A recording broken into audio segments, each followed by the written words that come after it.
안녕하세요. 수익의 달인 수달스탁입니다. 2021년 2월 22일 오전장 미리 보기 시간입니다. 자, 즐거운 주말 보내셨습니까? 오늘도 즐거운 새 아침이 밝았습니다. 네, 지난주 우리 증시가 정말 쉽지 않은 한 주를 보냈죠. 그죠? 네, 항상 이제 좀 올리나 싶으면 내려 빼고 올리나 싶으면 내려 빼고 지금 이긴 흐름이 너무 오래 이어지다가 지난주 이제 금요일장은 그래도 장 막판에 열심히 끌어올려져서 코스피 지수는 좀 그래도 강세장으로 마무리를 해줬습니다. 코스닥은 근데 이게 코스닥 아마 장중에 다들 보셨을 거예요. 금요일에 등락이 얼마나 심했던지. 점심시간 되기 전까지는 정말 좀 공포스러웠습니다. 코스피 200 기준으로는 거의 한 2% 가까이 빠졌었다가 회복을 한 거고요. 코스닥 같은 경우에도 마이너스 2.4% 정도까지 갔다가 이거를 회복해서 거의 보합 근처로 이제 약보합 정도로 마무리가 된 겁니다. 그래서 지수 등락이 정말 멀미가 나는 흐름이 이어지고 있네요. 네, 그래서 등락이 정말 심하고 방향성이 안 잡힌 이런 전형적인 혼조세 형태가 계속해서 이어지고 있는데, 자, 이번 주는 좀 어떨까? 우리가 원래 이제 지난주부터 기대했던 거는 이제 지난주 금요일에 있었던 그 미국장의 옵션 만기가 좀 지나고 나면 그래도 변동성이 조금 정돈이 되면서 환율이라던가 이런 부분의 이 메리트를 보면서 외국인 자금이 좀 돌아올 가능성도 얘기를 하면서 조금 이제 그래도 좀 정신을 차리는 분위기가 월요일부터 나오지 않을까 조금 기대를 하고 있던 부분인데, 일단은 해외장이 금요일 마감이 그렇게까지 좋지는 않았습니다. 이제 보시게 되면 이제 미국장 같은 경우에도 빨간색이 보이긴 하지만 그렇게 강세라고 보기엔 좀 애매했어요. 네, 좀 애매했고, 유럽장 같은 경우에는 어느 정도 그래도 강세장으로 마무리를 했는데, 이런 흐름이 나왔던 건 아무래도 좀 그것 때문이었습니다. 미국장 같은 경우가 유럽장 마무리 단계까지는 좀 강세장을 잘 유지를 하다가 미국장은 자기네들 장 막판에 이제 때려 박히면서 마무리가 됐습니다. 그래서 이제 한참 플러스던 게 이렇게 강보합 정도 아니면 약보합 정도로 마무리가 된 거예요. 그래서 이런 흐름이 아무래도 이제 바통을 이어받는 월요일에는 그렇게 긍정적인 흐름까지는 아닌데,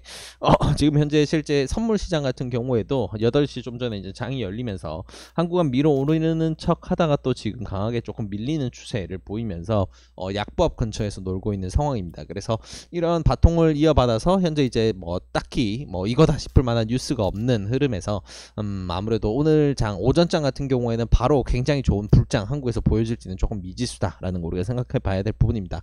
다만 좀 긍정적으로 볼 수 있는 거는 지난주 금요일에 오후장에 장이 강하게 밀어 올라가던 상황에서는 외국인이 오랜만에 선물 순매수를 그래도 2천억 이상 진행을 하면서 마무리가 됐다는 점이 굉장히 주요하게 작용을 했는데, 이런 부분들이 아무래도 이제 환율에서 작용을 하는 건지 아니면 이제 한동안 쉬고 있었던 이머징 마켓의 중심이었던 이제 한국장을 조금 좋게 보는 건지, 이거는 아무래도 좀 속단할 부분은 아니고 조금 지켜보는 게 필요하겠다라는 거 우리가 생각해 봐야 될 부분입니다. 환율이라던가 이런 부분에서 메리트를 주게 된다, 인플레이션이 오히려 이머징 마켓에 좋은 영향을 준다라고 판단이 된다면 아무래도 미국장은 좌우로 흔들면서 아래 위로 흔들면서 그냥 그렇게 혼조세로 좀 행보를 하는 기간을 가진다라고 할 때 한국장 같은 경우에는 예전에 이제 전 세계에서 가장 강했던 증시처럼 그런 흐름을 보여줄 수도 있겠죠. 그래서 긍정적인 흐름이 나올 수도 있고, 아니면 또 지난주에 했던 것처럼 등락을 만들면서 굉장히 좀 고통스러운 구간을 만들 수 있고, 어떤 것도 확신할 수 없는 지금 구간입니다. 그래서 아무래도 스윙 대응이라든가 이런 것들은 수급 흐름을 잘 보면서 대응을 해야 되겠다. 그리고 공격적인 것보다는 스윙을 대응할 때는 항상 타점은 보수적인 타점으로 잡는 게 가장 우리에게 유리하겠다 생각하시면 좋을 것 같습니다. 자, 시장 상황은 이 정도로 이제 정리가 되고요. 이제 특별한 뉴스도 없기 때문에 이번 주에 좀 등락을 보면서 대응을 해야 되겠구나, 이렇게 생각하시면 좋을 것 같아요. 자, 주요 뉴스 몇 가지만 좀 챙겨보고 마무리를 하도록 하겠습니다.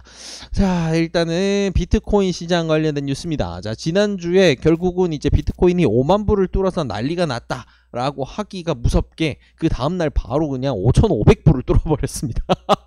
55,000불을 뚫어버렸어요. 55,000불을. 와, 정말 비트코인 무섭다 하고 막 뉴스도 계속 비트코인 끝없이 날아간다고 이제 난리가 났죠. 그리고 이제 비트코인은 이제 가장 메인이 되는 가상화폐고, 조금 이제 변두리 가상화폐를 우리가 보통 이제 알트코인이라고 부르는데, 이 알트코인 중에서는 하루에 100%, 200%, 300%씩 오르는 일이 허다하게 나오다 보니까 또 개인 투자자 여러분들께서 이거 뭐 야 코인의 시대가 또 왔다, 뭐 언론에서도 어디 뭐 유명한 블랙락이라던가 JP 모건이라던가 뭐 이런 곳들에서 이거 뭐 1억 불 간다 이런 이야기까지 하니까 1억 원 간다, 그래서 이제 뭐 5만 달러가 아니고 이제 10만 달러 간다 이러고 있으니까 이제 지금이라도 사야 되나라는 생각에 좀 뛰어들 생각을 하고 계시는 분들이 많은데 조심해야 됩니다. 2017년, 2018년에 만들었던 고점도 증시가 무너지기 마지막 순간에까지 오르다가 급격히 빼버린 게 가상화폐였어요. 그래서 뭐 만약에 지금 이제 버블 장세가 종말을 고한다라고 한다면 가장 큰 타격을 입을 수 있는 게 결국은 이렇게 좀 투기성이 짙은 비트코인 자산, 가상화폐 자산들이 될 수가 있으니까 우리 수달 패밀리 분들은 이런 코인에 직접 투자까지는 안 하셨으면 좋겠어요. 만약에 하고 싶다라고 하더라도 뭔가 내 자산에, 내 전체 자산에 큰 타격을 줄 수 있을 만큼 너무 큰 자금을 다루기보다는 그냥 잃어도 상관없는 돈 정도다라는 거, 난 이 정도는 뭐 그냥 영원히 돼도 괜찮아 라는 것 정도로 다루는 게 그래도 뭐 낫지 않을까 생각을 합니다. 그래서 뭐 개인적으로는 비트코인에 혹은 이제 알트코인에 가상화폐에 직접 투자하는 거는 좀 반대하는 주의다 보니까 우리 수달 패밀리 분들 좀 참고하셔서 대응하시면 좋겠다라는 거. 그래서 이런 식으로 이제 일론 머스크라든가 이제 일론 머스크를 주도로 한 이제 테슬라가 비트코인의 사용처에 대해서 명확하게 좀 메이저 시장에서 인정을 해주는 분위기를 만들다 보니까 최근에 비트코인 시세가 굉장히 가파르게 올랐는데, 이런 부분은 이런 말 한마디 한마디에 좀 강하게 흔들릴 수가 있어요. 그래서 굉장히 조심해야 될 부분이다, 우리가 참고하시면 좋을 것 같고요. 자, 그리고 국내 뉴스에서는 국내 역시도 지금 돈 풀기에 여념이 없습니다. 그래서 뭔가 정치적인 걸 떠나서 계속해서 시장에 돈을 풀고 있는데, 이런 부분이 마찬가지로 지난주에 말씀드렸던 인플레이션 관련된 부분에서도 영향을 많이 미치게 돼요. 그래서 한국장에서도 아무래도 좀 불안정한 흐름을 만드는데 이런 부분도 작용을 할 수가 있다. 그래서 너무 과도하게 시장에 돈을 이렇게 어거지로 정부에서 푼다라는 거는 화폐 가치를 떨굴 수 있고, 마찬가지로 이제 이런 부분 때문에 환율에 영향을 미치면서 한국 시장에 좀 굉장히 큰 영향을 줄 수가 있다는 거, 우리가 참고해야 될 부분이다. 또 그걸 떠나서 국가의 재정 건전성에도 굉장히 큰 문제가 될 수가 있죠. 그래서 추경을 비롯해서 이제 뭐 예산안을 펼 때 좀 너무 과도한 적자 국채로 이제 발행을 해서 좀 가지 않나라는 염려가 점점 커지고 있는데, 정부가 이런 걸 좀 조절을 해줘야 되는데 이런 부분에서는 영 신통치가 않네요, 요즘 하는 흐름으로 봐서는. 그래서 좀 염려가 되는 포인트다라고 우리가 생각하시면 좋을 것 같고요. 자, 환율 부분에서는 우리가 계속 언급하고 있으니까 시세를 한번 보게 되면 환율은 항상 어느 정도 이제 박스권을 유지하신다고 보시면 돼요. 그래서 지난 1년을 보게 돼서도 이렇게 1년을 봤을 때도 최대치로 올라갔을 때가 이제 1,200원 정도까지 갔었다라고 한다면, 지금 결국 내려오면 또 1,070원, 80원, 많이 내려갔을 때는 60원 정도까지가 이제 조금 받아주는 구간이 되죠. 그래서 항상 환율은 쭉 오르면 또 쭉 내려오고, 쭉 오르면 내려가고, 이렇게 큰 박스를 그리면서 움직인다라는 거.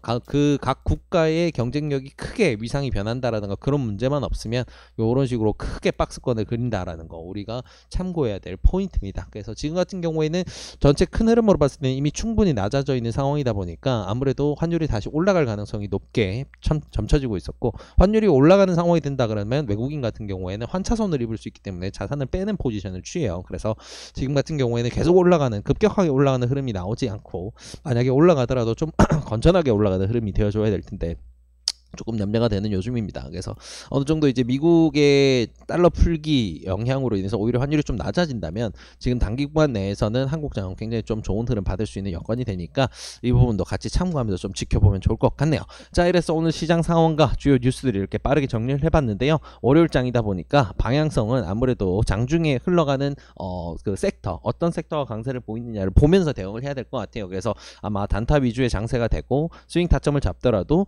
장중 수급 흐름을 보면서 대응해야 되다 보니까 난이도가 좀 높은 하루가 될 것 같은데요.